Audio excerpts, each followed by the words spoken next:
आता ना समुद्राची मच्छी मिळणं कमी झालं आहे. मग काय आता सगळ्यांचा मोर्चा वळला आहे तो म्हणजे तळ्याच्या मच्छीकडे. तर आज मी सुद्धा मस्त असा चिलापी मासा घेऊन आलेली आहे. तर म्हटलं आज याची फ्राय आणि रस्सा दोन्ही करूयात. तर इकडे मी मस्त असा चिलापी मासा घेऊन आलेली आहे आणि मासा एकदम फ्रेश आहे. तर याचे ना मी अर्धे पीस काढणार आहे रश्श्यासाठी आणि अर्धे ठेवणार आहे फ्रायसाठी. तर इकडे हे मी रश्शाला काढलेले आहेत आणि हे फ्रायसाठी आहेत. तर याच्यामध्ये आता आपण सगळे मसाले ॲड करणार आहोत. तर इकडे मी आलं लसूण पेस्ट घेतलेली आहे, त्याच्यानंतर थोडीशी हळद घेतलेली आहे.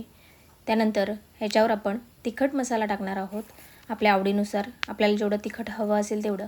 त्यानंतर थोडासा कलरचा मसाला घेतलेला आहे आणि थोडासा गरम मसाला.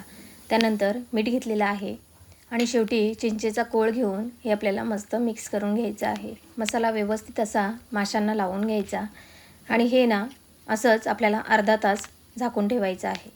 तर इकडे मसाला मी व्यवस्थित असा मस्त असा माशांना लावून घेतलेला आहे. तर चला आता हे मासे आपण ठेवू बाजूला आणि आता करूया रश्श्याची तयारी. तर इकडे मी कढईमध्ये तेल गरम केलेलं आहे, त्याच्यामध्ये लसूण घातलेला आहे, त्यानंतर हळद, गरम मसाला, तिखट मसाला आणि थोडीशी काश्मीरी लाल मिरची पावडर वापरलेली आहे. त्यानंतर हिरवं वाटण घेतलेलं आहे आणि वाटण आणि जो मसाला आहे तो व्यवस्थित असा आपल्याला मिक्स करून घ्यायचा आहे. मिक्स करून झाला की याच्यामध्ये आपण चवीनुसार मीठ घालणार आहोत. तर इकडे पुन्हा एकदा मिक्स करायचं आहे आणि थोडंसं पाणी टाकून आपल्याला हे शिजवायचं आहे. मसाल्यांना छानपैकी उकळ आला की आपण जे रश्श्याला पीस काढले होते ते आपण यामध्ये घालून घेणार आहोत आणि पुन्हा एकदा व्यवस्थित असं मिक्स करून घेणार आहोत.